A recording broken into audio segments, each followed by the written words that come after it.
നമ്മളെ ഉമ്മമാർ ചെയ്യുന്ന എന്ത് കറിയായാലും അതിനൊരു പ്രത്യേക തരം ടേസ്റ്റല്ലേ. കുറവ് ഇൻഗ്രീഡിയൻറ്റ് ബട്ട് ടേസ്റ്റ് പറയേണ്ട കാര്യമില്ല.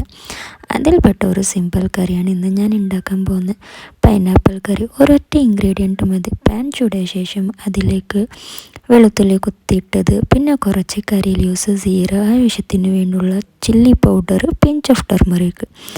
അത് വെള്ളം ഒഴിച്ച് നല്ലോണം തിളപ്പിച്ച് അതിലോട്ട് ബെല്ല പൗഡർ, സാഗ്രി പൗഡർ ഒന്ന് ആഡ് ചെയ്താൽ മതി.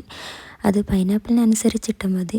പൈനാപ്പിൾ നല്ല മധുരം ഉണ്ടെങ്കിൽ, പുളി ഉണ്ടെങ്കിൽ നോക്കിയിട്ടാൽ മതി. ഇനി മധുരം ഇല്ലെങ്കിൽ കുറച്ച് നല്ലോണം ജാഗ്രി പൗഡർ ഇട്ട് കുറുകാൻ വെച്ചാൽ മതി. ഒരു 5 to 10 minutes അത് നല്ല കുറുകി കഴിഞ്ഞാൽ ഞങ്ങളെ പൈനാപ്പിൾ കറി റെഡിയായി.